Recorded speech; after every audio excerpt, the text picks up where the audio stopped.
tá?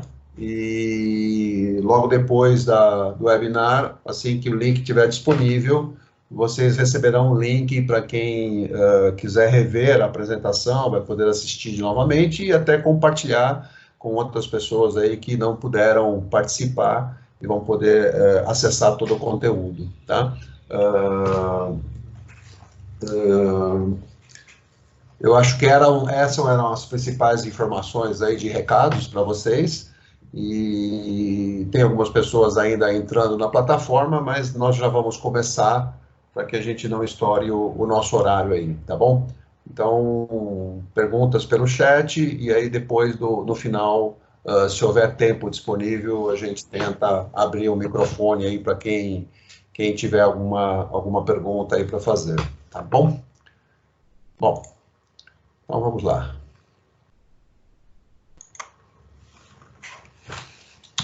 Bom, pessoal, só para nos apresentarmos, né? Acredito que a maioria já conheça, mas para quem não nos conhece, nós somos a MJ Tech, e junto com a gente hoje também tem o pessoal da Aquarius, que é o Paiola e o Quaruso, que vão compartilhar com a gente bastante conteúdo aí de indústria 4.0, tá?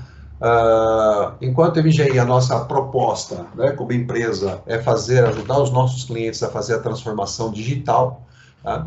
E a nossa experiência é poder ajudar os nossos clientes a entender com profundidade as necessidades deles e ajudá-los nesse processo de transformação. Então, o que a gente normalmente faz está simbolizado nesse gráfico aqui embaixo, né? Ou seja, a gente procura fazer o engajamento dos nossos clientes dentro do conceito da transformação digital para que eles possam, né, ou possa ajudar a transformar os seus produtos, né, quer dizer, fazer entregas, né, de soluções melhores aos seus clientes, otimizar todo o processo operacional, né, e dar mais poder aos colaboradores para que eles possam fazer uma entrega de resultados melhores, tá? Então, esse é o compromisso da MJ Tech, e é isso que a gente faz há mais de 27 anos. Tá?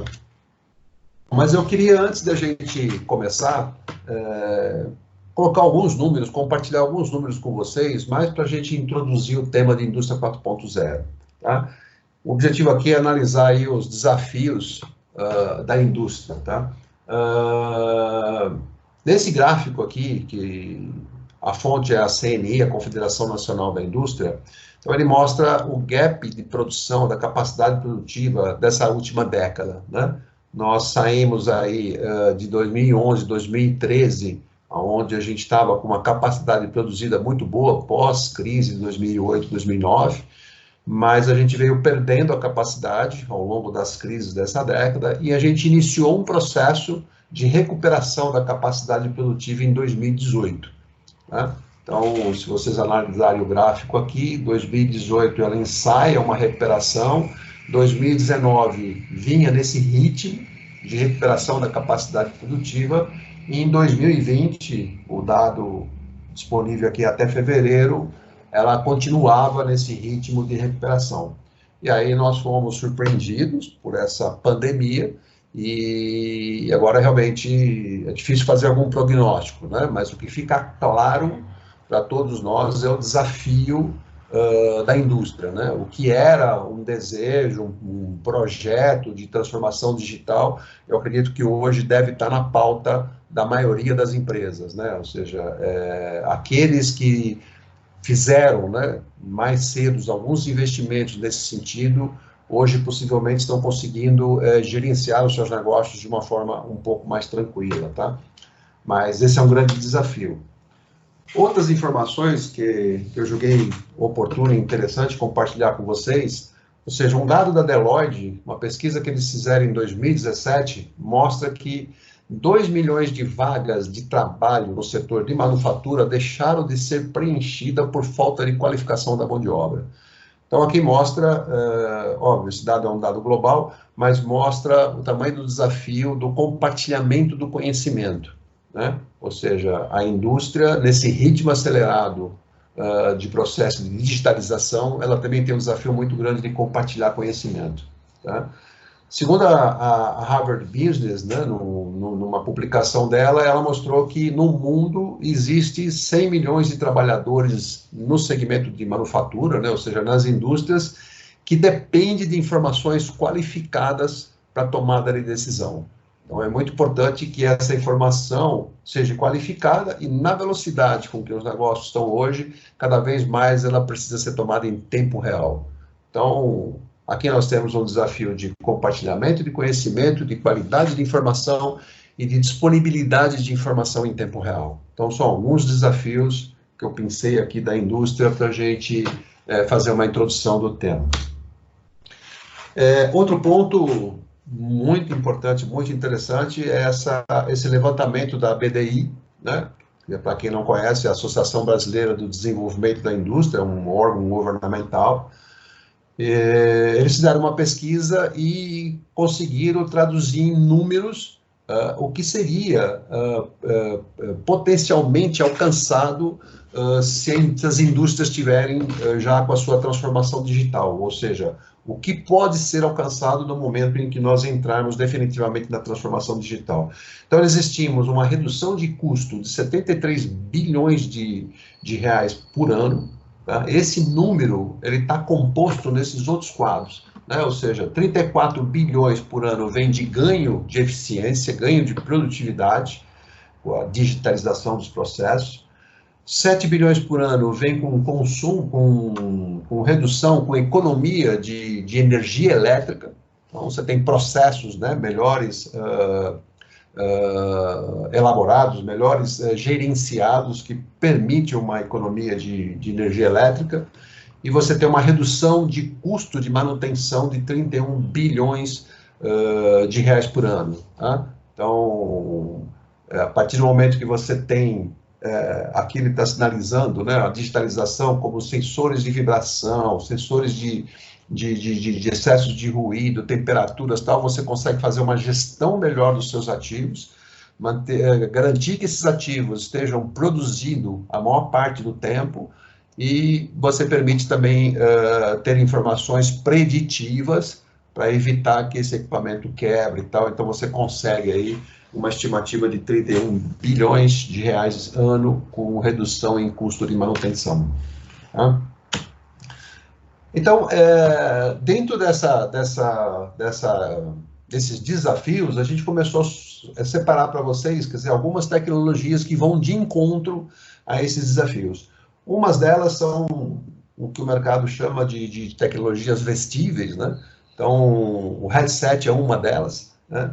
Isso cada vez mais vai estar no dia a dia de todas as empresas, né? Soluções que permitam que os profissionais, né, possam executar as suas atividades a qualquer momento, obtendo informação no momento em que ela é necessária. Então, aqui, por exemplo, a gente cita como montagem guiadas, né? Ou seja, no momento que eu estou executando a minha operação na manufatura, eu consigo acessar informações para que eu tome a minha decisão e execute o meu trabalho da melhor forma possível.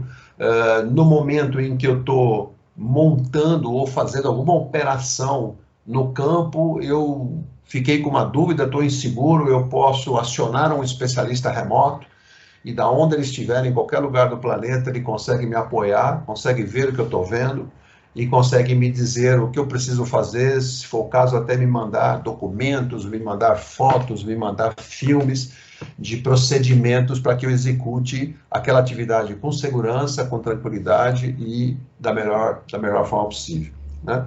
E na parte de inspeções e manutenções, outro segmento que a tecnologia impacta muito, né? Porque eu posso também, nesse momento, não só apontar situações, apontar pontos de anomalias daqueles equipamentos, como eu posso também receber informações ou receber assistência remota de um especialista me guiando, me orientando naquilo que eu preciso fazer.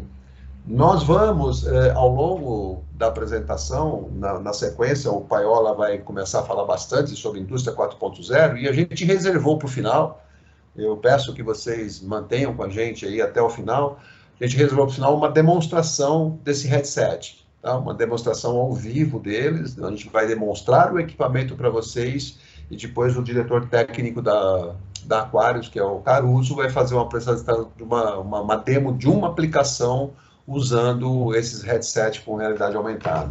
Tá? Então, essa é uma das soluções possíveis, né?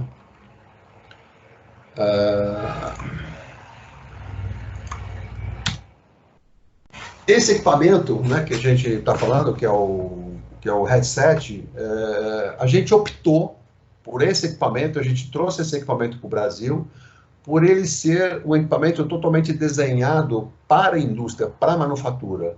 Ele é um equipamento extremamente robusto, né? Ele traz uma série de questões de segurança. A primeira delas é essa haste flexível, né? Essa haste, vocês depois vão ver isso melhor na demonstração. Essa haste, além de permitir uma melhor visibilidade da tela, ela também permite que eu afaste totalmente dos meus olhos quando eu estou me deslocando dentro de uma planta, né? Então, não existe o risco de eu, de repente, bater meu rosto, bater na minha cabeça em algum equipamento e tal, e essa tela ferir os meus olhos, tá? Então, é bastante importante esse quesito, e isso fez com que esse headset fosse aprovado na segurança do trabalho em várias empresas, tá? Então, ele está totalmente adaptado para o idioma português, né? Ele não tem nem, só tem 2 botões aqui, vocês vão ver isso melhor na apresentação, inclusive do Gustavo, que é o botão de power e o botão de seleção do idioma que vocês vão usar no equipamento, tá? Ele está totalmente adaptado para o português, o comando dele é 100% para voz, vocês vão ver ao vivo isso, tá? Como eu falei, a haste, né, que é monocular, ela é flexível, tá? E ela permite tirar do seu ângulo de visão, tá? Ele pode ser fixado em capacetes, né? Eu vou mostrar para vocês um filme bem rapidinho, que vai dar uma ideia também de um uso de aplicação do equipamento, tá? Ao longo dele, ele tem 4 microfones com redutores de ruído, né? Você consegue operar esse headset com até 97 decibéis, ou seja, é um barulho bastante grande, tá? A câmera dele é uma câmera de alta capacidade, ela tem 16 megapixels, e ela tem um flash LED também, uma lanterna que pode ajudar na iluminação de ambientes onde você deseja capturar imagens ou fazer filmes, tá? Em situações onde você precisa usar um abafador, ele também permite que você use aqui um fone de ouvido auricular para que você não perca o comando de voz, tá? A bateria dele é uma bateria de longa duração, uma bateria de 8 horas, e mesmo assim ela é hot swap, né? Então, se você for usar esse headset em 2 turnos, você pode ter baterias adicionais e trocá-la sem que o óculos tenha necessidade de ser resetado, ser desligado, né? Você troca a bateria, coloca outra e continua trabalhando. E está totalmente adaptado com a legislação brasileira, né? Já tem a certificação da Anatel. Para quem não conhece, a certificação IP66 é uma certificação de resistência à poeira e à água, né? O primeiro número aqui da resistência à poeira, que é o máximo, né? Está bastante resistente, e o segundo número é a resistência à água, né? Então você consegue usá-los debaixo de chuva, em lugares onde tem respingo de água, sem problema, tá? E ele tem a certificação militar que garante a ele a queda de 2 metros no concreto, além de ele poder trabalhar numa temperatura, num range de temperatura que varia entre menos 20 até mais 50 graus. Tá?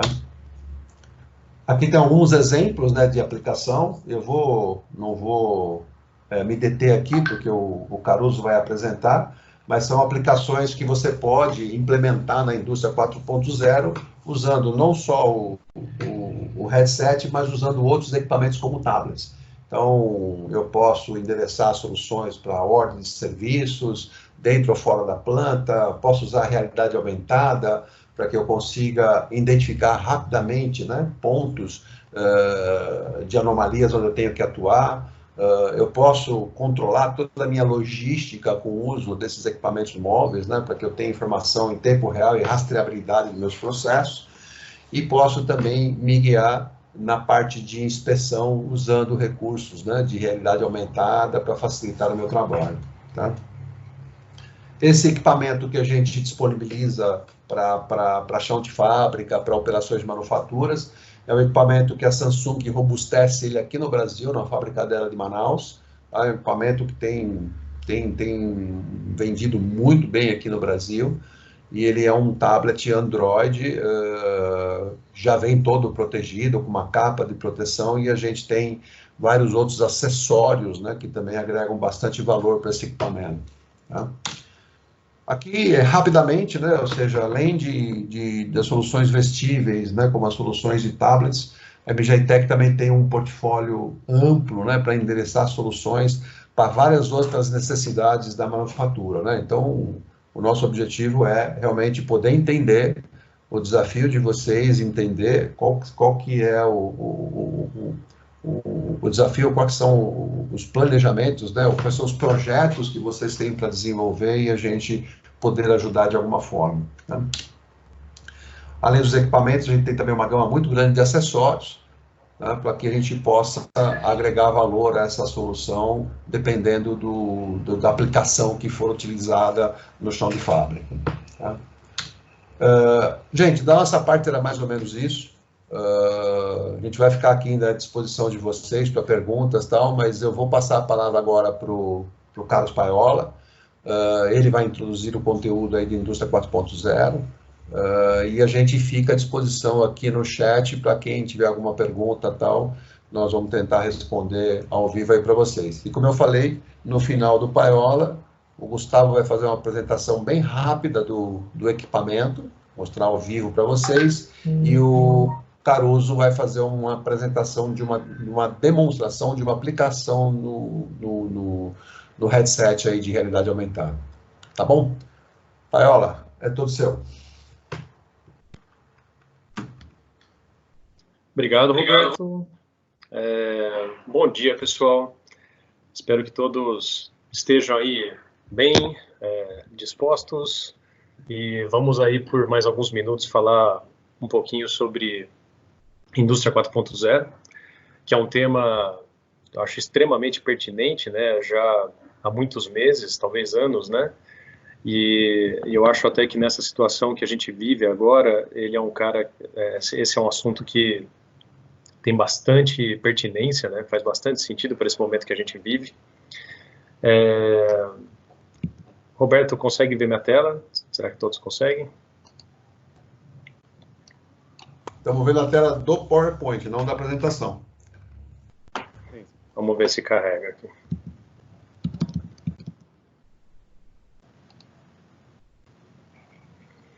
Agora carregou? Sim. Carregou. Maravilha. Bom, como eu ia dizendo, né, de fato, esse momento que a gente vive, eu acho que ele requer uma atenção especial, né, e inclusive acredito eu que as empresas que se preocuparam com esse tipo de assunto, né, e que se prepararam de alguma forma para essa transformação digital, mesmo que minimamente, eu acho que são empresas, né, são indústrias que talvez tenham conseguido lidar melhor com essa situação que a gente está vivendo, né? Mas, claro, né, não é o fim do mundo, né? Eu acho que ainda há tempo, né, de todas as pessoas que estão aqui nessa conversa e fora dela, né, consigam, né, há tempo da gente conseguir recuperar, né, esse prejuízo. Não só as empresas em si, mas eu digo os profissionais, né, e o conjunto de indústrias, né, na verdade o país, né, o Brasil, consegue sem dúvida correr atrás do prejuízo, né, e através de tecnologia, serviços adequados, né, hardwares bem empregados, tornar suas operações industriais mais eficientes, né, ou com redução de custo, né, de manutenção, ou mais seguras, com maior qualidade, habilitando eventualmente um trabalho remoto, né, como é tão importante nesse momento. Então, eu acho que todos esses assuntos fazem parte disso que a gente vai conversar daqui para frente. Antes de mais nada, eu só queria agradecer, né, essa oportunidade aí ao Roberto, né, foi um convite, acho que muito interessante aí que a MGI fez para a gente, né, para a gente poder apresentar esse webinar em conjunto. A ideia, inclusive, é, dando certo esse daqui, a gente, né, promover, de repente, outras discussões, né, e até no final aí da apresentação a gente vai passar um link para vocês poderem responder um questionário, sugerir, né, novos assuntos. Então, fiquem até o final, vai ser bem interessante a demo, né, o Gustavo vai mostrar um pouquinho do hardware, O Caruso vai falar um pouquinho de uma aplicação utilizando esse hardware e totalmente voltado para esse momento que a gente vive agora, né, de acesso remoto, dessa questão de trabalho remotamente, né, guiado e indicado para outras pessoas. Então, vai ser bem bacana. Temos aí mais de 100 pessoas no call, né, um público bem interessante, e eu acredito que muito provavelmente é heterogêneo, então há pessoas aí que com certeza já escutaram falar sobre indústria 4.0, outras, no entanto, que talvez nunca tenham ouvido falar. Então, me desculpe se eu falar alguma coisa que vocês já conhecem, né, e para quem não conhece, seja bem-vindo a esse universo. Da onde vem essa questão do 4.0, né, dessa questão da quarta revolução industrial? Seria uma sequência, né, uma proposta de uma sequência, onde os 3 primeiros degraus eu acho que são muito bem claros, muito bem estabelecidos, né, muito difícil da gente discutir, né. O primeiro degrau foi estabelecido com a primeira revolução industrial, a introdução, né, das máquinas movidas a vapor, e a gente ali no final do século XVIII, né, começar a ter essa atividade industrial. O segundo passo, o segundo degrau, foi basicamente com a introdução da energia elétrica, e a partir daí as primeiras linhas de produção. Aliás, por curiosidade, né, em 1870, a gente teve a primeira linha de produção que foi de um abatedouro, né, até o desenho que está aí. A terceira revolução industrial, também de maneira muito clara, né, com o uso de eletrônica dentro da indústria, então os computadores começando a serem empregados, a automação industrial surgindo, né, de maneira consistente, e é o que a gente vive, né, pelo menos é a grande realidade de muitas empresas até hoje, né. E aí, nesse momento, a gente chegaria ao quarto degrau, né, uma proposição de disruptura, através principalmente do emprego de tecnologias habilitadoras, que nos permitiriam dar um salto em termos de tecnologia, né, empregando sistemas cyberfísicos, e começando... Opa, alguém entrou com o microfone aí? Já desativei. Precisava voltar o seu, Paiola.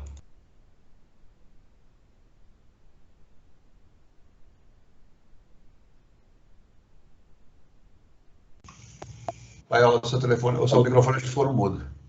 Alô? Agora voltou. Voltou? Maravilha. Voltou sim. Tranquilo. Bom, e aí, basicamente, né, eu diria que é um quarto degrau e até polêmico, né? Muita gente vai falar, puxa, mas espera aí, tecnologias que estão envolvidas nessa teoria de indústria 4.0 não são exatamente recentes, né? Puxa, se fala aí de machine learning, né, de inteligência artificial, puxa, isso vem da década de 50, né? Puxa, e a questão de emprego de eletrônica, né, para coleta de dados dentro de uma rede de IoT, puxa, mas isso também não é exatamente novidade, né? E essas pessoas têm razão, né? Todos esses assuntos são polêmicos. Mas a minha grande... acho que o grande ponto de tudo isso, né, a minha opinião é de que isso não é o foco da discussão.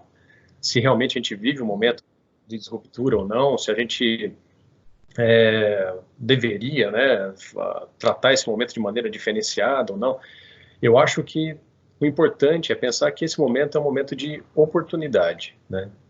Para quem é usuário final de tecnologia, para quem é fornecedor de tecnologia, para quem é pesquisador, eu acho que todos podemos nos aproveitar desse momento e lançar a mão dessas tecnologias novas ou antigas, né? E principalmente, né, da união desses dois mundos, tecnologias antigas que criaram uma nova roupagem a partir dessas novas tecnologias, conceitos e, enfim, né, para poder extrair algum benefício em proveito do nosso negócio.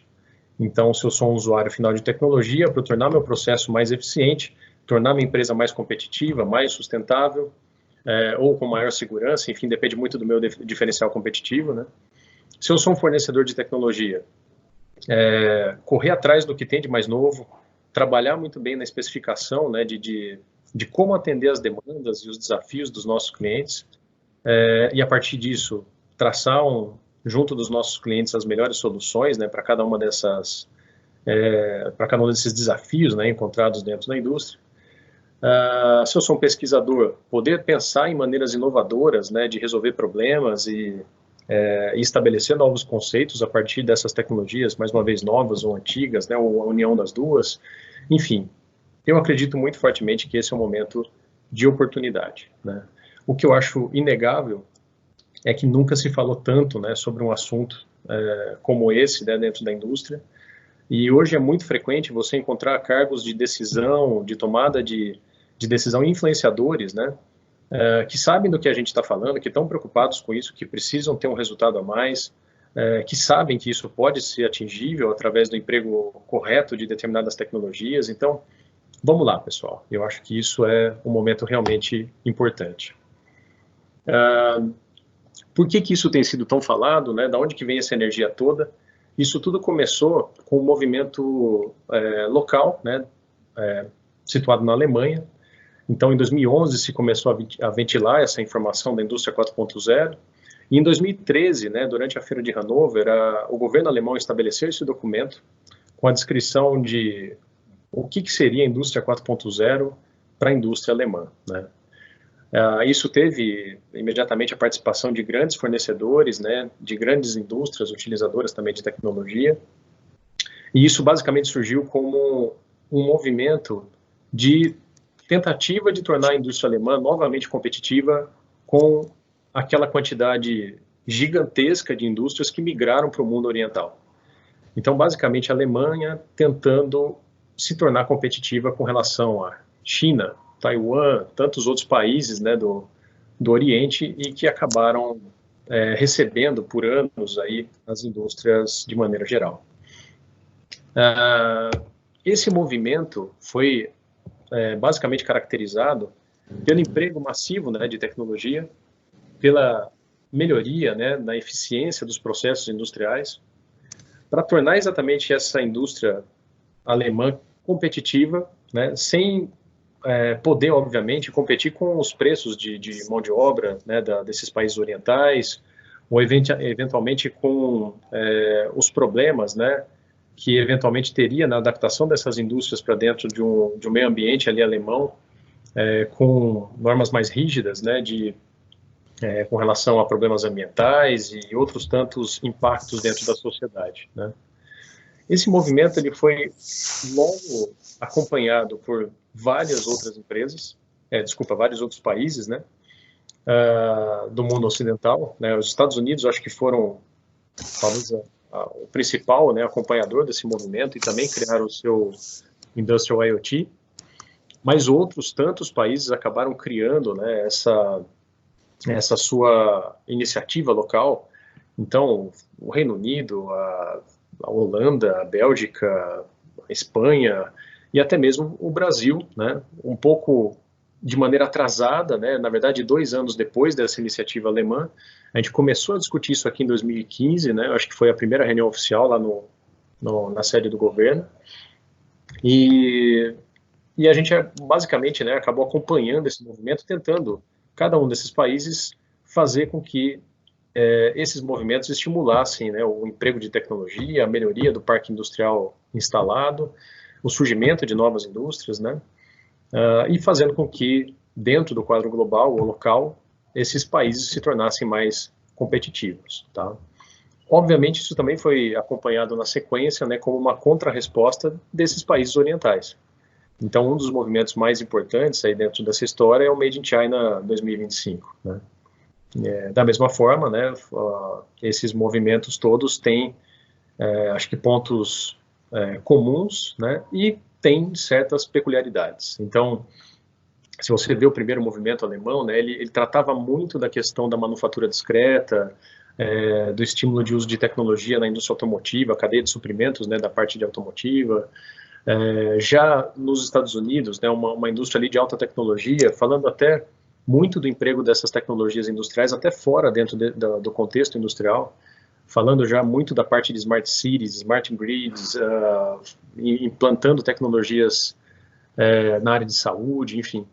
Cada um desses países procurando reforçar as características do seu próprio parque industrial, mas com muitos conceitos e teorias em comum. A ideia exatamente dessa apresentação, né, da sequência, é de tratar de dois pontos em comum que esses movimentos todos possuem, né?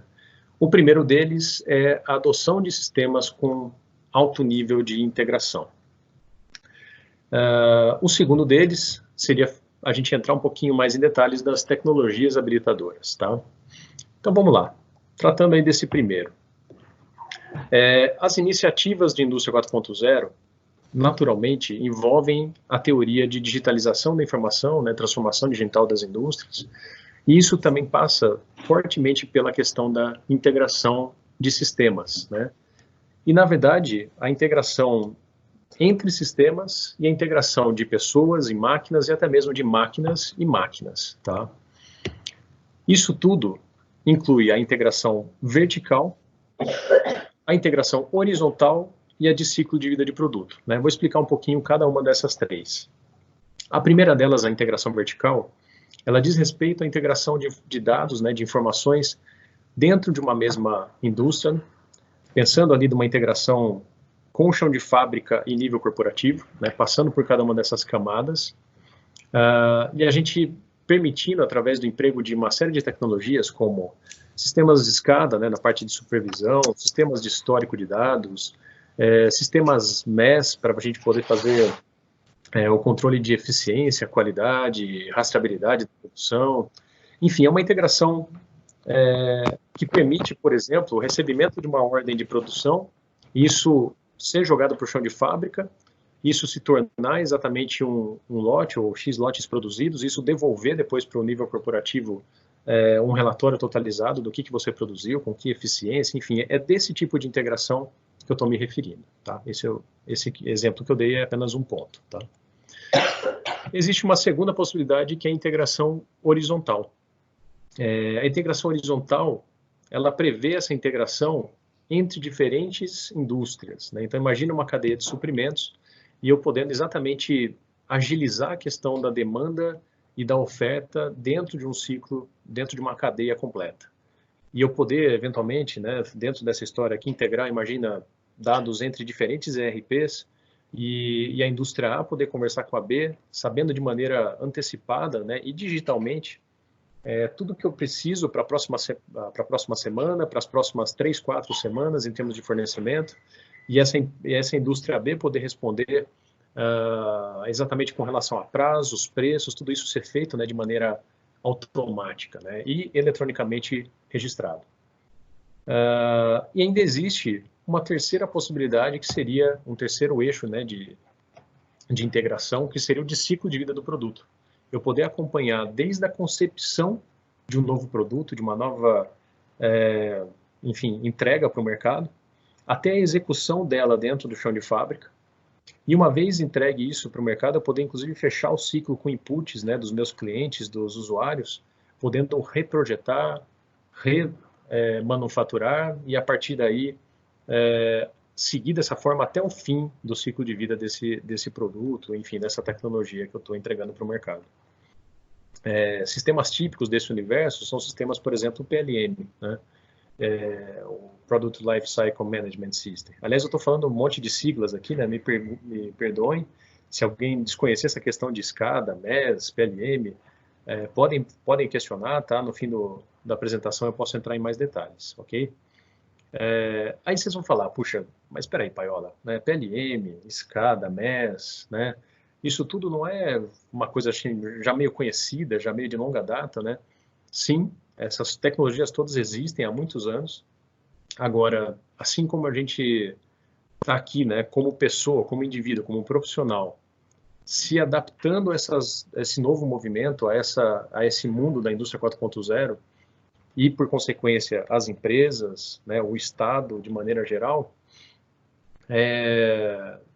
as tecnologias também se adaptam. Tá? Então, um PLM de hoje é muito diferente do que era um PLM de 5, 10 anos atrás.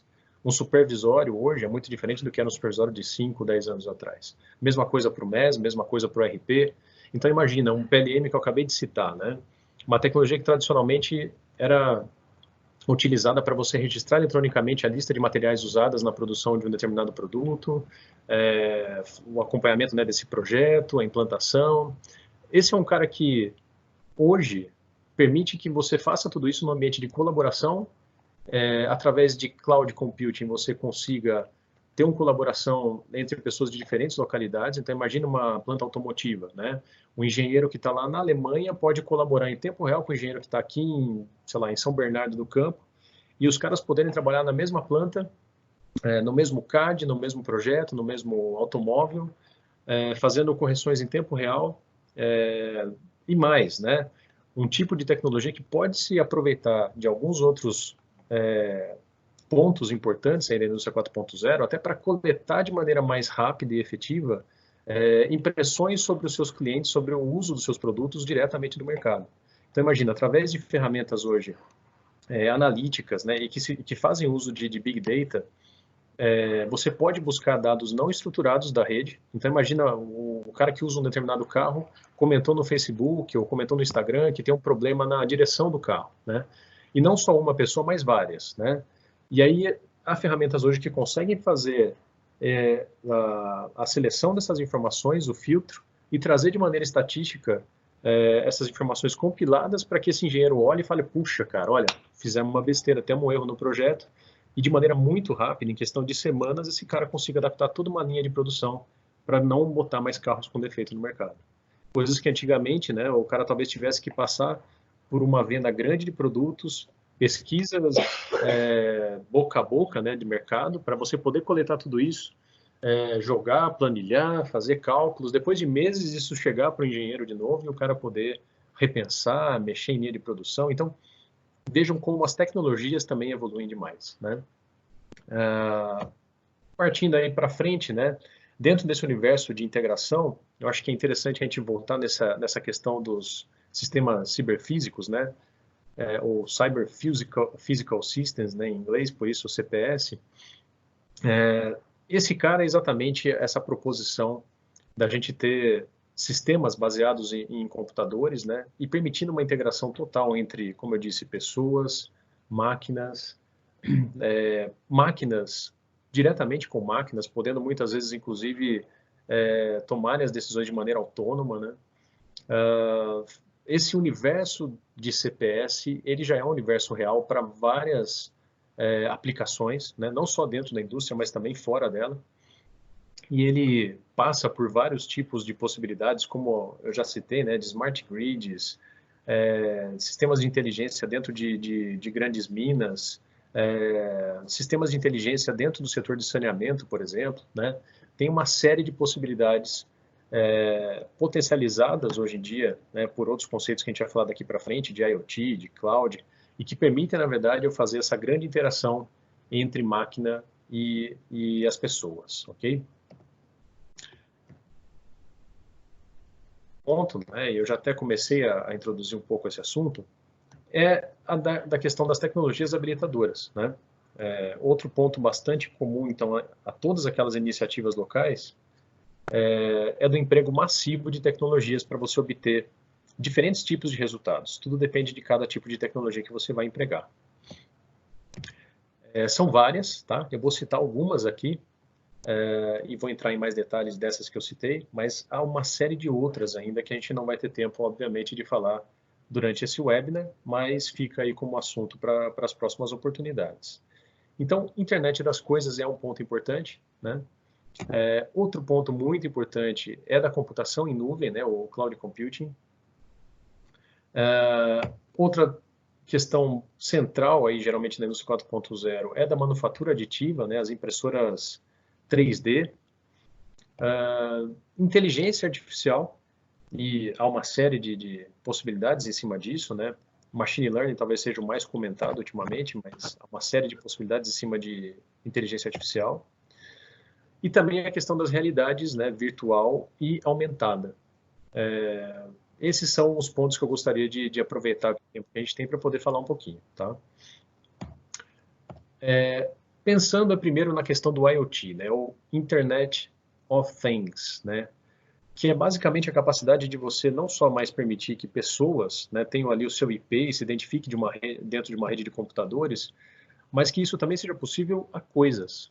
Então, até no desenho aí, né, imagina numa operação industrial, onde você tem, por exemplo, um caminhão que faz entregas, né, ou você tem uma colheitadeira que vai, de repente, extrair cana, né, do campo, ou mesmo que você tem lá dentro da sua linha de produção, você tem uma enchedora, uma paletizadora, ou você tem algum tipo de equipamento qualquer dentro da sua indústria, né?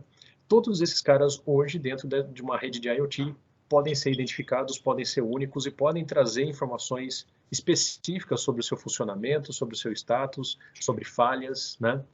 Isso tudo potencializado por essas novas tecnologias de IoT que prevêem uma compactação muito grande de hardware, um barateamento muito grande, né, do custo de implantação dessas tecnologias. Eu até coloquei como exemplo aí um hardwarezinho da Advantech, que é um dos parceiros que a Aquarius possui, que é um cara que consegue ser colocado ali do lado de um equipamento, buscar informações ali direto dos sensores que estão dentro desse equipamento e sem necessidade de você ter um CLP ou de você ter uma infraestrutura inteira de automação dentro da sua indústria, você poder coletar pontualmente as informações ali de parada ou de status, né, de um determinado equipamento e transmitir tudo isso via Wi-Fi para um sistema que centraliza isso e joga, por exemplo, uma aplicação de MES ou comunicando isso com RP. Então, imagina a possibilidade que isso daí permite, né, viabilizando eventualmente projetos que até então eram impossíveis pela questão de custo de infra, né?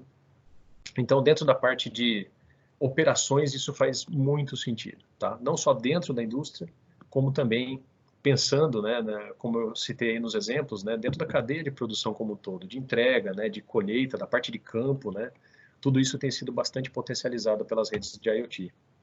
E também tem o lado dos produtos em si, né, que também são coisas e que também podem estar dentro de uma rede de IoT. A gente até cita aí alguns exemplos, né, então um eletrodoméstico, né, imagina uma cafeteira inteligente ou uma geladeira inteligente, que talvez seja até um exemplo clássico, né? A geladeira inteligente que tem lá um sensor, por exemplo, na bandejinha de ovos, e quando você está próximo de acabar o seu estoque de ovos, automaticamente essa sua geladeira, que já tem essa eletrônica embarcada e que já permite com que ela se identifique dentro da rede como um único ser ali, né? Com sua própria identidade, endereço, etc., ela possa automaticamente pedir a reposição disso para um sistema de vendas online e ao final do dia você chega na sua casa, está lá bonitinho para você a caixa de ovos para você poder repor, né? Ou mesmo equipamentos muito mais complexos, como uma turbina, né, que é o caso que a gente mostra aí como exemplo. Tem uma história bastante interessante, né, que eu gosto de contar nesse momento, que é o exemplo da GE, a General Electric, né? Eles são vendedores de grandes equipamentos, eles também, claro, tem toda a parte de sistemas para a parte de automação industrial, mas eles vendem turbinas, né, para empresas de aviação, e até ali os idos de 2014, 2015, eles vendiam a turbina, ou equipamento, né, e concorriam com a Rolls-Royce e outros tantos fornecedores aí desse tipo de equipamento. Em determinado momento eles falaram, peraí, eu posso buscar, né, uma nova forma de vender a minha turbina através do emprego de tecnologia. Então veja que interessante, uma das coisas que eu gostaria de reforçar nesse ponto. A tecnologia pode fazer com que você mude o seu modelo de negócio, como foi esse caso da GE. Eles, através do sensoriamento que já tinham nessa turbina, né, conseguiram transmitir isso daí remotamente por um centro de controle que captava essas informações, extraía a inteligência analítica em cima desses dados, né, de vibração, temperatura, vazão, pressão, etc., né? E em cima disso, eles tinham padrões de falhas, né, de problemas de funcionamento e conseguiam acionar de maneira preditiva as equipes de campo para que eles fossem rapidamente deslocados para aquele momento que o avião pousasse, eles pudessem atuar em cima daquela turbina e já tendo os equipamentos necessários na mão para reposição, enfim. Então veja que interessante, a partir daí, a GE passou a vender a turbina dela como horas de voo. Então ela não vendeu mais uma turbina, ela vendia para as empresas de aviação, né, sei lá, para Boeing ou para, sei lá, para quais empresas, né, a quantidade de horas de voo daquela turbina. Ela, por um momento, ela quebrou a concorrência, né? E, poxa, ela quebrou a concorrência porque ela fez uma turbina mais eficiente ou porque ela... Não, ela quebrou a concorrência porque ela mudou o modelo de negócio de venda através do emprego de tecnologia. Puxa, interessante isso, hein, Paiola? Que bacana, né? Se eu tivesse uma fábrica de turbinas, eu poderia fazer... Não, pensa bem, cara, exata situação desse momento, você pode pensar em como o emprego de IoT, né, ou de cloud, ou de qualquer outra tecnologia que a gente vai falar aqui, ou outras que não vão caber nessa apresentação, você pode pensar em mudar, né, quebrar o paradigma seu de venda e pensar em alguma forma de agregar valor, agregar serviços naquilo que você está vendendo e mudar a forma de venda ou até mesmo de criar novos produtos, novos serviços dentro da sua sacola para a sua indústria poder achar uma nova forma, né, se reinventar em termos de oferta, né? Bom, pensando em computação em nuvem, a computação em nuvem, né, não é, mais uma vez, uma coisa exatamente nova. Eu acho que todos aqui já fazem uso, né, já são clientes de computação em nuvem há muitos anos, né, há décadas.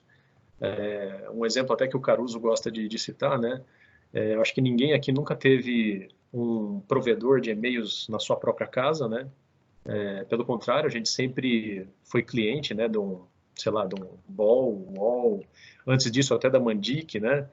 E esses provedores, né, esses softwares que gerenciavam essa questão da sua caixa de e-mails ficavam lá nos servidores desses caras, eles só te davam um usuário e senha e você acessava pela internet o seu sistema. Tá aí, você já é um usuário de cloud há muito tempo, né?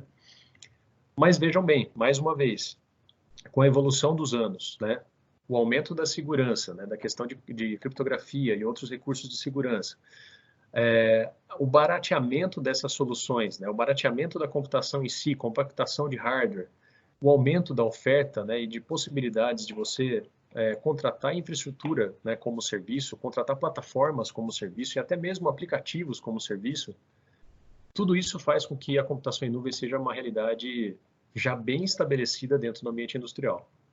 Então, vejam bem, né, você que de repente pensa, cara, mas eu não sei, será que é aplicável? A computação em nuvem, né, para de maneira resumida tratar esse assunto, ela é extremamente flexível, ela permite diferentes tipos de modalidade de venda de serviço, ela te torna mais flexível em termos de expansão, né, ou diminuição da quantidade de usuários, do tamanho da aplicação que você vai utilizar. E isso sem você ter que investir especificamente em hardwares, né, em compra de computadores, em venda de computadores, em manutenção desses caras, né? E ela consegue fazer tudo isso de uma maneira muito enxuta, né? Então eu gosto de pensar na computação em nuvem como não como exatamente uma tecnologia, mas uma forma de se vender tecnologia, né? Essa computação descentralizada. E isso também é uma coisa flexível em termos de estrutura, né? De arquitetura de cloud. Hoje em dia você tem outras alternativas, como o fog computing, né? Uma espécie, né, pensando aí na tradução, o nevoeiro, né? Ou mesmo essa questão das private clouds, onde você dentro de uma indústria, dentro de uma planta industrial, você cria uma espécie de um cloud ali privado e você consiga flexibilizar essa estrutura sem ter que obrigatoriamente levar dados para fora da sua empresa, né? Enfim, há muitas possibilidades em cima desse mundo que também evoluiu bastante nos últimos anos, tá? Há a questão da inteligência artificial, que eu acho que é um mundo extremamente vasto, né? E basicamente você não tem um tipo de inteligência, você tem vários tipos de algoritmos diferentes, né? De tecnologias e conceitos diferentes. Então, aqui dentro desse universo, você vai ter redes neurais, você vai ter machine learning, você vai ter reconhecimento de padrões. Cara, há um sem fim de proposições diferentes de inteligência artificial. O que eu acho importante de comentar nesse ponto é que há uma tecnologia feita para cada tipo de demanda. Então, não há uma tecnologia de inteligência artificial polivalente, tá? Esse é um ponto bastante importante, porque eu vejo muitos clientes falando, puxa, mas o machine learning é melhor do que qualquer outra possibilidade em termos de resolução de problema. Não é verdade, né? Machine learning ele é muito bom para determinados tipos de problema. Eu vou até citar mais para frente o uso de machine learning, por exemplo, para manutenção preditiva, né? Ele funciona muito bem para manutenção preditiva, mas não obrigatoriamente ele poderia funcionar bem para, sei lá, fazer o controle de uma malha de controle, por exemplo, né, de temperatura. Será que funcionaria bem? Será que não? Puxa, de repente um algoritmo PID já resolveria aquele ponto e acabou de maneira muito mais simples, indolor, né, fácil, barata. Então, eu acho que o importante, né, de resumir esse assunto no tempo que a gente tem não há uma ferramenta polivalente e nem todas são aplicáveis para qualquer tipo de problema, né? Você tem sempre o que para quê, né? Então, o importante no emprego de inteligência artificial é o estudo prévio do tipo de problema que você tem, quais são as complexidades, qual que é a amostragem de dados que você vai poder passar para essa sua criação de inteligência, se é uma amostragem coerente, né, se ela envolve todas as possibilidades de casos de falha, de problemas, de análise de imagem, seja lá qual que é o problema que você está tendo que resolver, né? E a partir dessa análise total e de qual tipo de resultado você quer lá no fim, é que você vai escolher a melhor tecnologia empregável.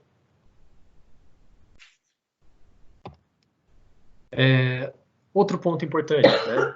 Realidade virtual e a realidade aumentada, na sequência que eu vou comentar.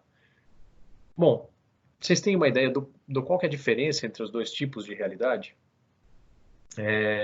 De maneira geral, a realidade virtual é aquela que permite que você, na verdade, se desloque do seu ambiente real para um ambiente 100% virtualizado. Então, o seu ambiente de contato ali, ele é inteirinho modelado dentro do computador. Você está imerso, né, dentro de um outro universo. Essa tecnologia, ela é muito utilizada para simulação, treinamento, né, dentro da indústria. Então, como vocês veem aí na imagem, né, esse camarada está ali com um óculos de realidade virtual, ele tem ali um joystick, né, e desse jeito ele consegue não só visualizar o que ele está fazendo, como ele consegue, de repente, interagir com o sistema que ele está se propondo ali, né, em termos de atuação. Então, no caso, por exemplo, sei lá, montagem de um carro na linha de produção, né? Isso é muito diferente, né, pessoal, do que é a realidade aumentada.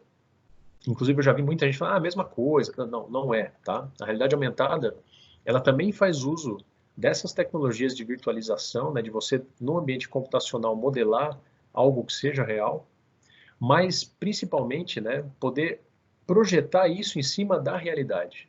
E você ter uma interação obrigatória ali entre o que você está vendo na real e o que você está vendo nesse mundo virtual. Então, esse exemplo que a gente mostra aí, imagina um cara que é um profissional da manutenção dentro da indústria. Esse camarada, ele vai receber lá imagina, sei lá, do SAP PM, de algum sistema, uma ordem de manutenção. Ele vai para campo sabendo que tem uma válvula com defeito, mas ele não sabe que válvula que está com defeito, né? Então, ele coloca lá, de repente, esse sisteminha dentro do tablet dele, dentro do celular mesmo. Então, veja, não é uma imersão, né? O cara está usando um device, né? um dispositivo móvel qualquer. Ele vai até o local onde ele sabe que por ali tem um problema, né? Localiza-se naquele local através de algum recurso como esse, por exemplo, que vocês estão vendo, né, à sua direita aí como uma marca, né, uma espécie de um QR Code tridimensional. E a partir daqui, né, o sistema que está instalado ali de maneira cliente nesse dispositivo móvel dele reconhece essa localidade, reconhece essa referência espacial e projeta em cima de um conjunto de tubulações, de válvulas, informações virtuais sendo projetadas ali como se estivessem flutuando em cima daquele objeto real, né? Esse tipo de aplicação, inclusive, é muito usado para fins lúdicos, né? Vocês talvez já tenham visto isso em rótulo de cerveja, ou já tenham visto isso num Pokémon Go, que é um jogo que a molecada gosta aí na internet, né? E você consegue, na verdade, o quê? Projetar algo virtual em cima de algo real. Mas dentro da indústria, é uma aplicação bastante séria, que pode ser uma baita de uma mão na roda, né?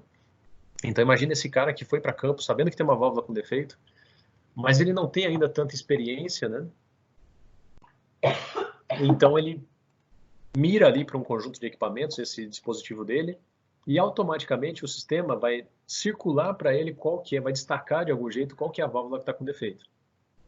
Em mais uma possibilidade, o cara ainda pode visualizar informações de processo, como vocês estão vendo nesse exemplo, sei lá, de corrente, pressão, temperatura, nível, pH, sei lá, qualquer tipo de indicação que possa estar sendo ali coletada pelo sistema de automação, por sensores que vão para a parte do sistema de automação, que se comunica com esse sistema de realidade aumentada e que apresenta nessa interface cliente dele, projetado ali uma espécie de uma interface humano-máquina virtual, é uma espécie de um sensor, entre aspas, aí, virtual, né? E que o cara consegue visualizar naquele tempo qual que é o dado, a informação que está passando por aqueles equipamentos, sem precisar, por exemplo, lançar a mão ali de um telefone ou de algum algum dispositivo de comunicação e falar com o cara que está lá no CCO, que está no centro de comando, atrapalhar a operação da planta, né? O cara já consegue imediatamente saber o que está acontecendo. Ainda mais, ele poderia ter, por exemplo, ali um desenho de passo a passo do que ele teria que efetuar para substituir essa válvula com defeito, né? E isso tudo ter sido ali desenhado dentro dessa ferramenta e ele veja a animação de quais são os... Primeiro você fecha aquela primeira válvula, depois fecha aquele registro, tira os parafusos, saca a válvula, coloca a nova. E a partir daí o cara poder, inclusive, ainda, de repente, de maneira bidirecional, né, levar uma informação também para o sistema de volta, falando, olha, eu, Paiola, em determinada hora, fiz a manutenção do equipamento tal. Dou ali um ok e isso vai para o sistema, para o MES, para o RP, para o supervisório, enfim, para qualquer um dos sistemas onde eu vou consumir esse dado. Entenderam a diferença entre os dois, né? Pessoal, de maneira resumida, né, eu acho que essas são as tecnologias habilitadoras que a gente se propôs a comentar aqui nesse webinar. Como eu disse, há muitas outras, tá, que fazem sentido para esse universo. A gente não vai ter tempo, claro, de entrar nesse detalhamento agora. Bom, ok até aqui? Vamos lá prosseguir trazendo alguns dados, né, sobre o mercado brasileiro para a gente poder discutir a questão da empregabilidade de todos esses processos, tá? Essa é uma pesquisa da CNI, assim como o Roberto trouxe lá no começo, né? A CNI fez uma sondagem especial alguns anos atrás, né? Com diversas empresas no Brasil, né? Boa parte delas pequenas e médias, mas também com algumas empresas de grande porte. E basicamente elencou 10 tecnologias digitais, dentre elas automação com sensores para a parte de processo, MES escada, manufatura aditiva, né, a impressão 3D, enfim, CAD, CAM, tem uma série de tecnologias, tá? E foi basicamente perguntando para essas empresas o que elas conheciam, o que elas utilizavam. O interessante 42% das empresas desconheciam a importância do uso dessas tecnologias digitais. E 52%, olha só, 52% não usava nada disso. Seguindo, né? 31% das empresas não responderam ou declararam que não sabiam se utilizavam essas tecnologias, né? Que é um número muito alto, né? Um número muito grande. A gente não está falando de tecnologias tão novas assim, né? A gente está falando de CAD, de escada, né? De sensoriamento. Então, olha o potencial realmente que a gente tem de eficiência, de redução de falhas, de custos com energia, né? Tudo aquilo que a BDI estimou naqueles dados iniciais que o Roberto passou, né? De economia de mais de 70 bilhões, isso é verdade, né? Isso não pode ser diferente. As empresas sequer usam essas tecnologias, às vezes não sabem nem que não sabem nem que essas tecnologias existem, né?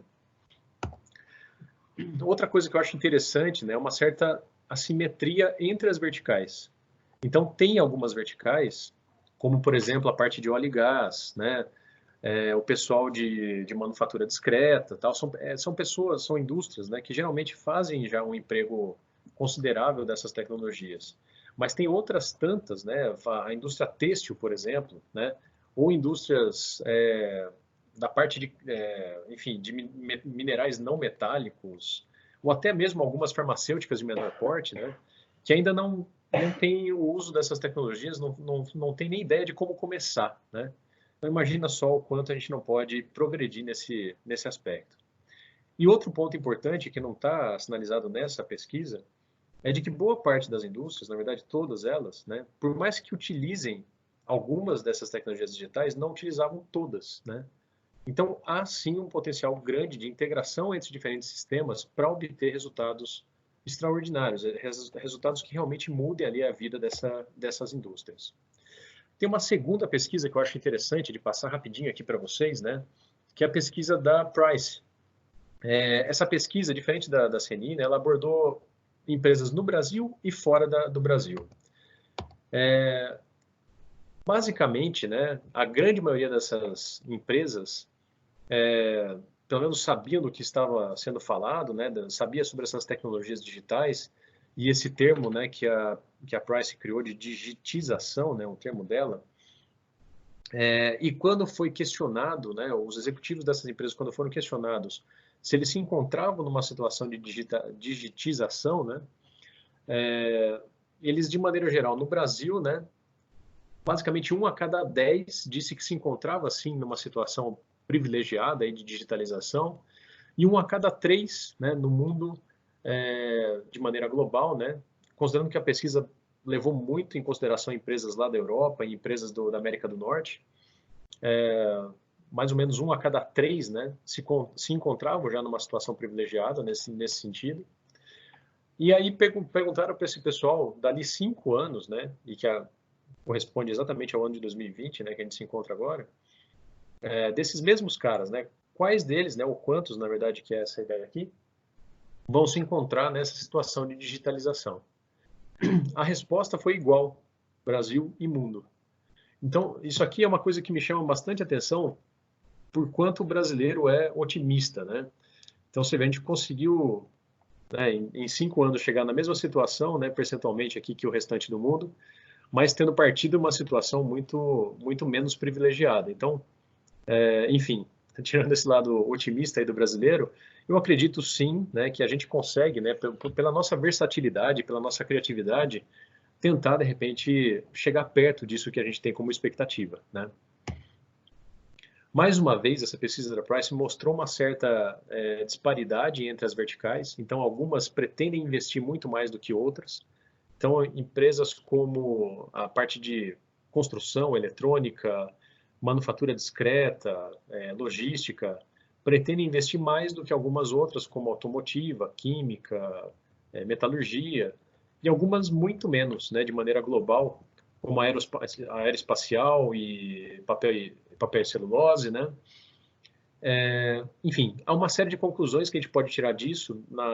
Ao meu ver, eu vejo que as indústrias que pretendem investir menos em cima dessas tecnologias talvez sejam as que já estejam mais dentro delas.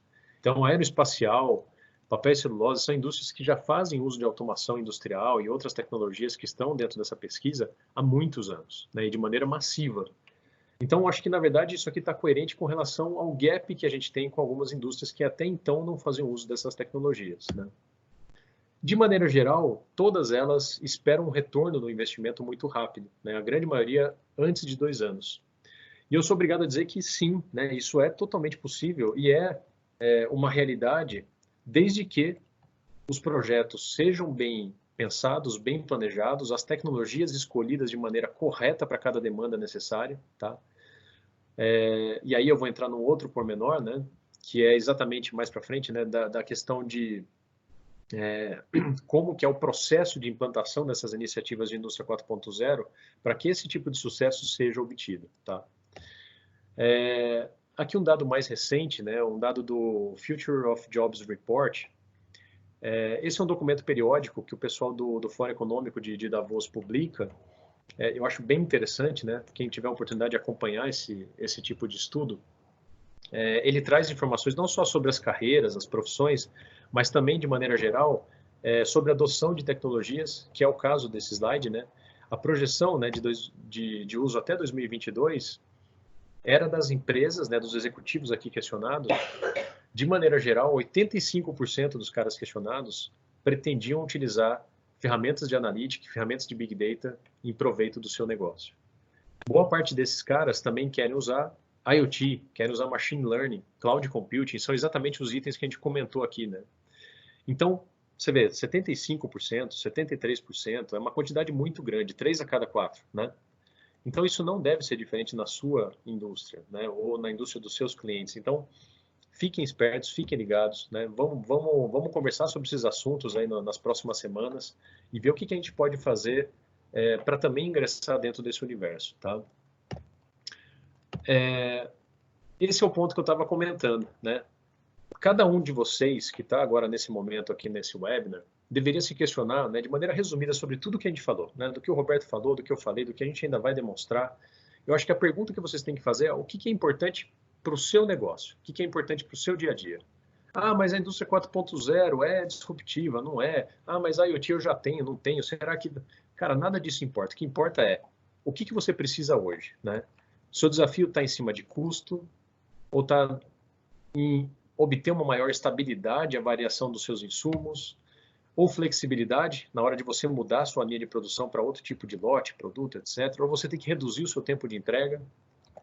Ou então, na verdade, você deveria aumentar a disponibilidade da sua produção, ou qualquer outro tipo de demanda, né? Talvez algum de vocês pense, ah, não, mas poxa, tudo isso é importante para mim. Ok, né? Eu acho que tudo isso é importante para todos. Mas qual que é o mais importante para você nesse momento? Onde que está o seu maior Aqui gap? está o que eu achei, não. Qual deles que é o maior gap de vocês, né? E a partir daí você poder pensar em quais são as tecnologias aplicáveis e em cima disso você partir para uma iniciativa de indústria 4.0 para tentar prever esse tipo de implantação. O modelo de implantação da Acatec, eu acho ele bastante pertinente, né? É um modelo aí que eu gosto muito de falar sobre, né? O Caruso utiliza isso no dia a dia dentro da Aquarius também. A Acatec é uma agência de tecnologia alemã, né, que está desde o início dessa discussão de indústria 4.0 enfronhada no meio do movimento. E o que eles propõem é o seguinte, né, que seja primeiro levantada a estratégia da empresa, quais são as necessidades, qual que é, como no slide anterior eu comentei, né, a sua prioridade ali estratégica. Em cima disso, você levantar quais são as tecnologias aplicáveis. Não só obrigatoriamente essas tecnologias novas ou conceitos recentes, modernos, etc., mas, na verdade, você poder levar em consideração, de maneira geral, o que você pode aplicar em cima daquilo. Muitas vezes as indústrias vão poder perceber que uma iniciativa de indústria 4.0 é simplesmente a integração entre dois sistemas ou pessoas que ele já possui. Isso acontece, tá, pessoal? Eu e o Caruso, a gente ministra um curso de indústria 4.0 lá na Fundação Manzolini, e basicamente, em uma das atividades que a gente pede que os alunos, na verdade, criem iniciativas de indústria 4.0 ali de exemplo, né, para poderem tratar durante o curso, aplicar o conceito, né, aprendido. Foi muito interessante que um dos nossos alunos, na verdade, um grupo, né, estabeleceu uma iniciativa de indústria 4.0 que eles até acho que meio que apelidaram de cafezinho 4.0. Porque, basicamente, eles entenderam o que era uma tecnologia de PLM, o que era uma tecnologia de BI, uniram esses dois universos e falaram, peraí, eu acho que eu consigo, através de uma integração de dados entre os dois, resolver um problemão que eu tenho lá de informação, né, de geração de relatório que eu preciso lá semanal e de permitir que, em tempo real, tome ações mais assertivas, né? E, basicamente, o que eles fizeram foi integrar dois sistemas e duas pessoas por trás disso, né, que já existiam, que já faziam parte da indústria, e a partir daí tiveram um resultado surpreendente, né? Foi uma iniciativa de indústria 4.0 super bem sucedida e com investimento praticamente nulo, né? Claro que a grande maioria das iniciativas vão envolver, sim, né, a compra de tecnologias, compra de serviços, a integração de tudo isso com tecnologias que já existem dentro da indústria. E esse é um outro ponto que eu acho importante, né? Muito se discute, né, de indústria 4.0, levando as pessoas a acreditarem que isso só é aplicável para greenfield, para plantas novas, né? Ah, não, isso aí é futuro, isso é quando eu tiver... Não, mais de 90% das iniciativas de indústria 4.0, elas vão ser ingressadas dentro do universo onde já tem tecnologias estabelecidas, onde já tem pessoas trabalhando, onde você vai ter que trocar ali o pneu do carro com ele em movimento, né? E as tecnologias são feitas para isso, tá? Então, voltando aqui ao modelo da Acatec, primeiro se levanta a estratégia da empresa. Ah, puxa, eu quero reduzir custo operacional. Não, beleza, quer reduzir custo? Quais são as tecnologias que a gente pode aplicar, né? Em que ponto do processo? Legal. Uma vez feito isso, você faz uma análise do que você já tem e o que você precisa, não só em termos de tecnologia, mas também em termos de qualificação, em termos de processo, de cultura, etc. Tá? E uma vez que você fez essa análise e descobriu quais são as suas lacunas, você cria um roadmap do que você vai implantar, em que sequência, o que depende do que, né? Muitas vezes essa iniciativa, ela começa por uma implementação de um conceito, né? Uma prova de conceito, um projeto piloto, basicamente o quê? Um escopo reduzido, onde você faz a implantação daquela tecnologia ou daqueles conceitos e analisa o resultado.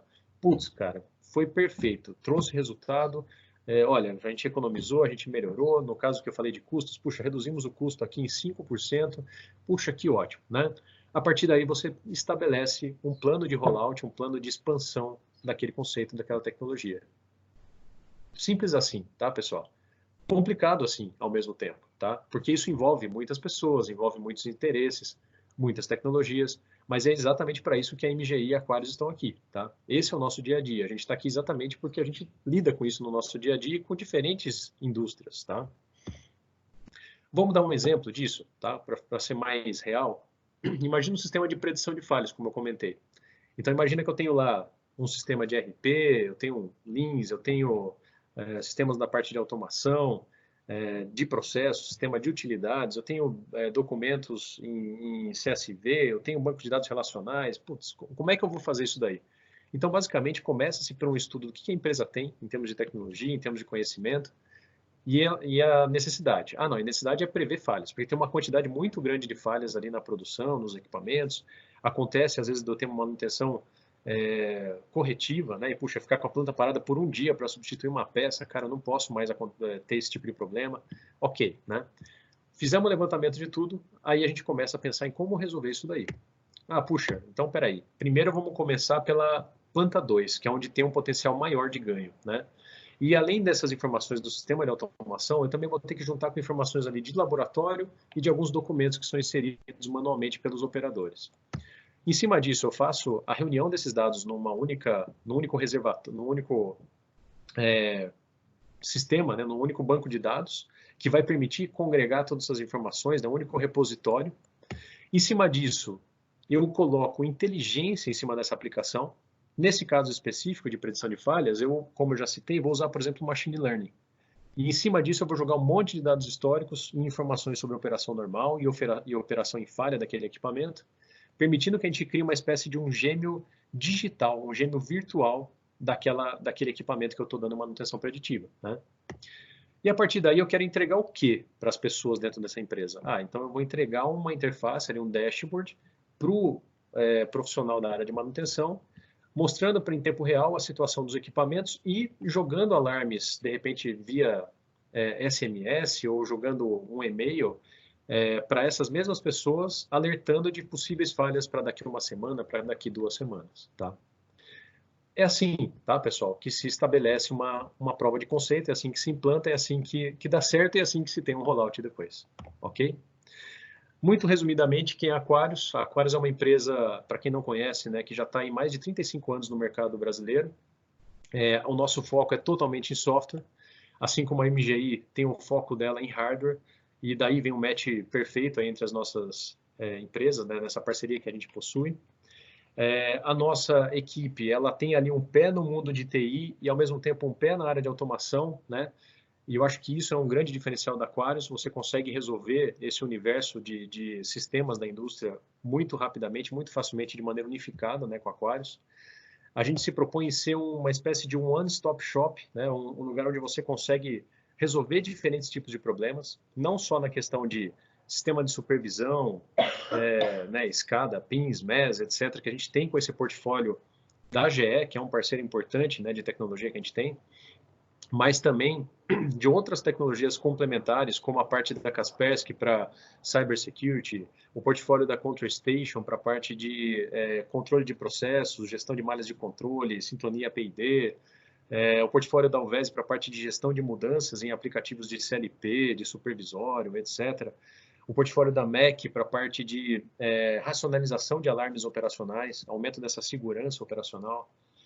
Da Matricom PC para a parte de drivers de comunicação com o campo, da PTC para aquela parte de realidade aumentada que eu mostrei para vocês, da Sorba para a parte de inteligência artificial, machine learning, Transpara para a parte de gestão de informações, indicadores de processo em tempo real, em portal web, etc. Tem Aquarius, na verdade, é aí que está.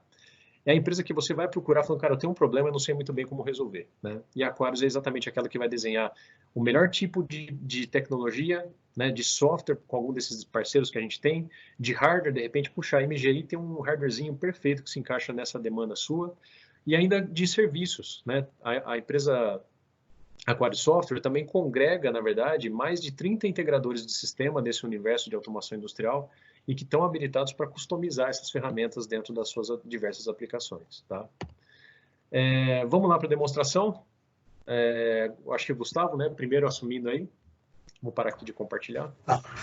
Ok, eu vou só, antes do Gustavo, Paiola aí, pessoal, eu vou compartilhar com vocês um videozinho super rápido, que dá, além das apresentações do Gustavo e do Caruso, que também são rápidas, mas dá uma ideia de como utilizar, por exemplo, um headset em situações reais, tá? Deixa eu só compartilhar minha tela aqui para ver se vocês vão conseguir ver. Ok.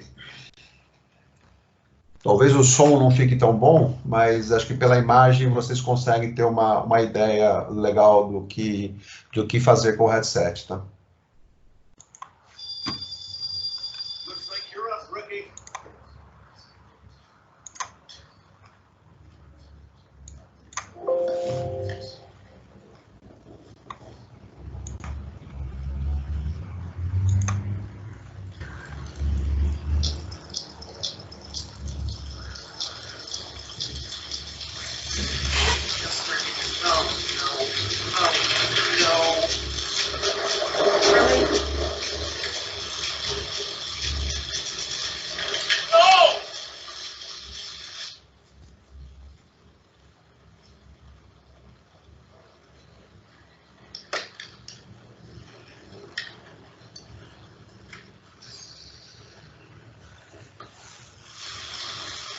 Yeah, we're trying to flashlight. Whoa. Show me the schematics for PNL 3100. Two, level 3. No bypass pressure.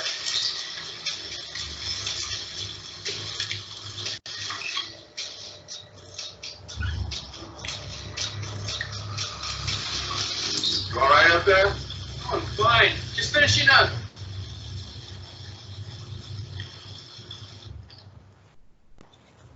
Everything okay? Sure. It was easy. So when was you planning on selling them that thing device? Oh, I knew he'd figure it out eventually.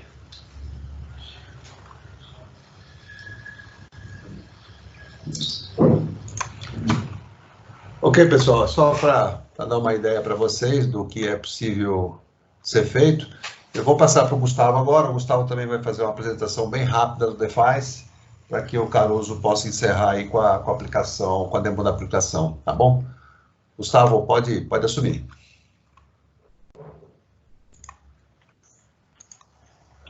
Bom dia a todos, boa tarde, na verdade. Vou fazer uma demonstração rápida do headset da RealWear. Eu tenho ele aqui na minha mão, né? Acho que vocês viram ali nas fotos, aqui, não sei se dá para ver bem. Essa aqui é a parte da frente dele, onde tem a câmera, né? E tem a haste flexível, que é onde fica o visor dele, né? Ele tem uma tela de 1/3 de polegada, né? Bem pequena, mas quando ela fica perto do seu olho, ela equivale a uma tela de 7 polegadas, né? Então é uma tela aí de um tablet de 7 polegadas, né? E como o Roberto falou, essa haste ela é flexível, então ela pode ajustar ela como você quiser.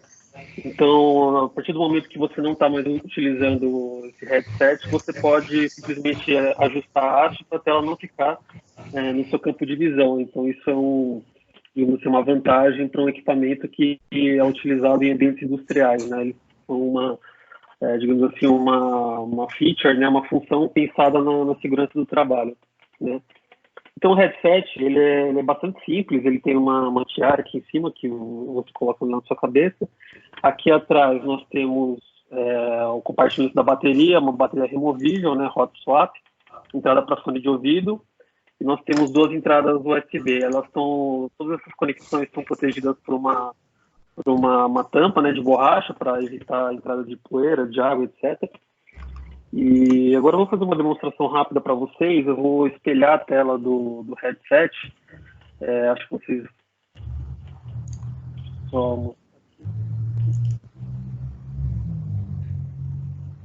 vocês estão conseguindo ver agora. Isso aqui é a tela inicial do headset. Eu vou colocar ele na minha cabeça agora, só para vocês terem mais ou menos uma ideia.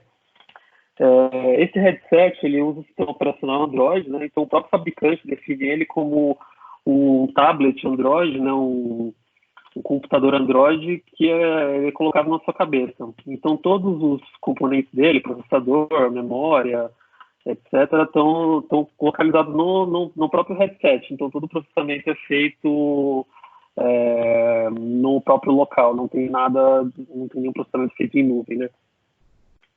Então esse headset, qual que é a vantagem dele? Ele é um tablet, um dispositivo Android, que ele é operado por comando de voz.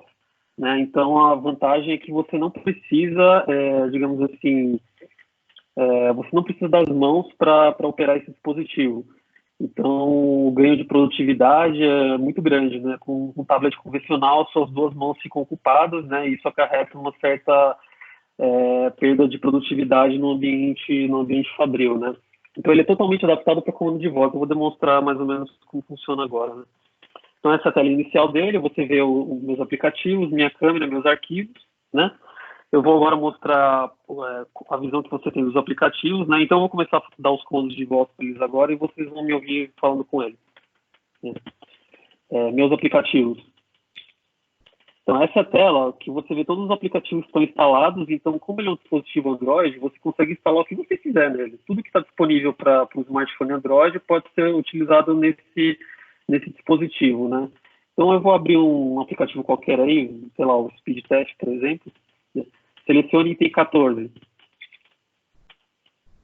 Então, ele abriu agora o Speed Test. Eu estou com minhas mãos livres, eu não estou mexendo nada aqui. Selecione item 3. Selecione item 3. Selecione item 3.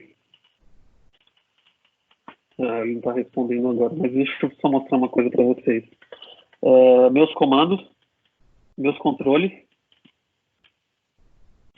Deixa eu sair desse aplicativo aqui. Meus aplicativos. Selecione item 14.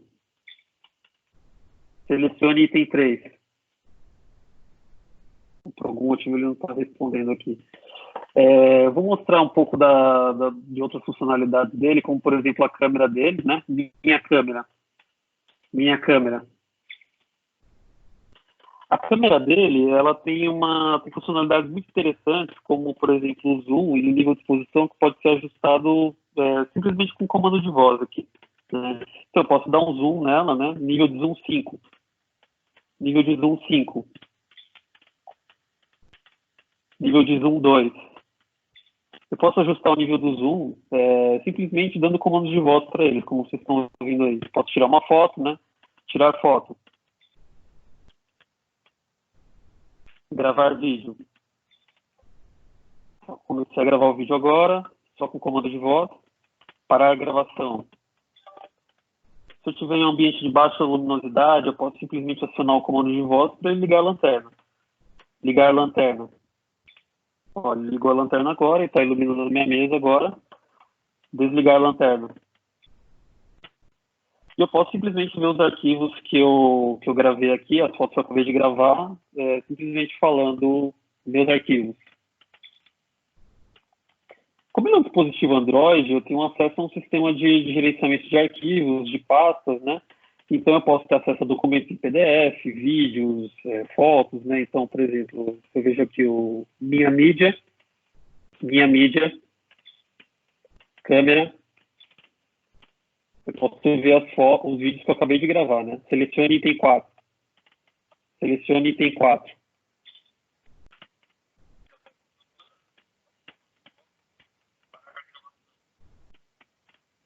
Então, eu acabei de reproduzir o vídeo que eu gravei agora, né? Tela anterior. Tela anterior. Minhas fotos. Câmera. Selecione item 3. Ó, essa foto que eu acabei de tirar, né? Da minha mesa aqui. Eu posso também dar um zoom nessa foto que acabou de ser tirada, né? Nível de zoom 4. Nível de zoom 4. E esse óculos, esse headset, ele tem um giroscópio, então eu consigo navegar pela foto simplesmente movendo a minha cabeça, porque ele tem um giroscópio que detecta a rotação da minha cabeça, né? E conforme eu vou navegando por essa foto, dando um zoom nela, eu posso congelar a janela. Olha, até conheci meu comando agora. Controlar janela. Tela anterior. Tela anterior. Tela anterior. Meus documentos. Aqui nos meus documentos eu posso ter acesso a documentos em PDF, como por exemplo um manual de operação de alguma máquina, algum manual de manutenção, algum datasheet, alguma coisa que possa auxiliar um profissional no campo, né? É que não tem nada aqui para mostrar, mas nessa tela que você consegue ter esse tipo de acesso. Tela anterior. Tela anterior.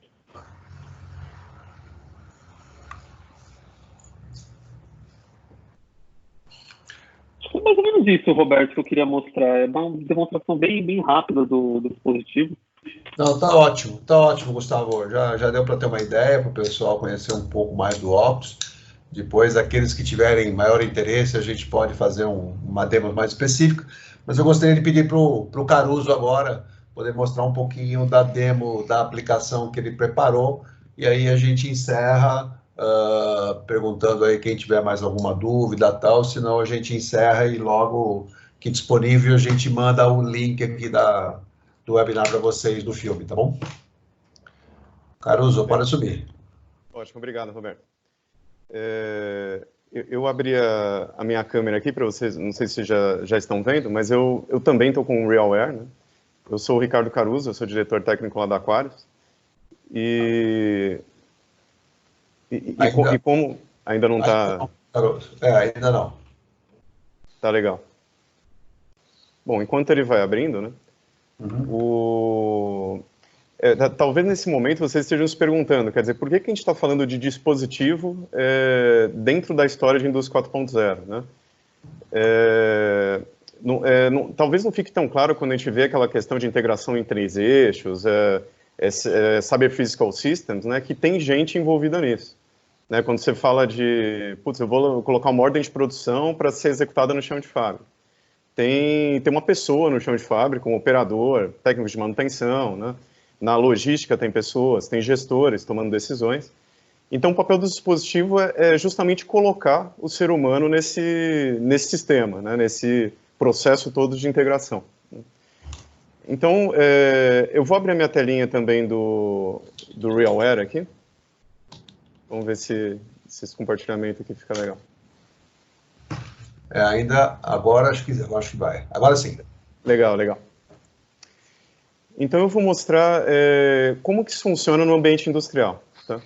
Quando eu falo de dispositivos móveis, né, não só um headset como esse, mas tablet, celular, né, na área industrial, basicamente eu estou falando de 2 grandes coisas. Assim. Primeiro, em personalizar alertas.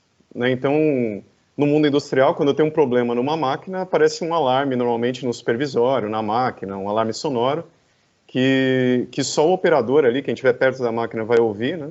E ele vai ter que tomar essas decisões. Quer dizer, quem que eu chamo? Um problema de qualidade, de lubrificação, de manutenção, né? Com o dispositivo móvel, eu consigo receber esse alerta diretamente no dispositivo móvel. E, por exemplo, se eu tenho um problema de lubrificação, a máquina toca um alarme e o responsável por lubrificação recebe imediatamente a mesma informação. Tá? E outra dimensão importante é oferecer dados para quem está fazendo algum trabalho, né? De forma contextualizada. Né? Se eu dou manutenção em linhas elétricas, por exemplo, né? Eu tenho que subir uma escada e olhar um transformador específico. Né? Eu tenho um headset que me permite subir essa escada e fazer esse movimento com as mãos livres, né? Só que eu não quero, quando eu estiver em cima da escada, na frente do transformador, ter que procurar todos os dados da minha linha elétrica inteira. Né? Então, eu preciso de um sistema que escolha os dados adequados daquele transformador ou os documentos que fazem sentido naquele contexto. Né? E como a gente viu no vídeo ali, né, documentos eletrônicos não molham, né? Então eu consigo acessar o que eu quiser de uma forma contextualizada. Então eu vou acessar aqui um aplicativo, né, chamado IQ Agent, que ele faz essa gestão, quer dizer, ele gerencia informações baseadas em 2 elementos. Em quem que é o usuário que está no dispositivo, então eu sou o Ricardo Caruso, sou especializado em manutenção de motores, então eu só vou ver dados de manutenção de motores. Né? E também onde que eu estou. Quer dizer, eu estou na frente de um motor, eu estou na linha 1, na linha 2, né? O que eu estou fazendo. Então, ligando aqui o dispositivo, eu vou navegar até o aplicativo, meus aplicativos. Selecione item 7. Tela anterior. Eu vou agora andando até a frente de um motor específico, que ele está numa cama de teste, e vou pedir informações desse motor. Tá? Então, para isso, eu vou abrir minha câmera e vou apontar para um indicador único que eu tenho no motor. Tá? Selecione item 1. Está aqui o meu motor versão home office, né? Minha foto do motor. e como vocês devem estar vendo, tinha ali um QR Code, né, do lado esquerdo em cima, que identifica unicamente esse motor. Nesse momento, ele me traz ali daquelas centenas de informações que eu tenho no sistema de informação, só a velocidade, corrente, só os dados daquele motor que está na minha frente. Perceberam que é uma tela muito simples, né, que traz aqui 5 informações, mas ele traz as 5 informações que eu preciso nesse momento.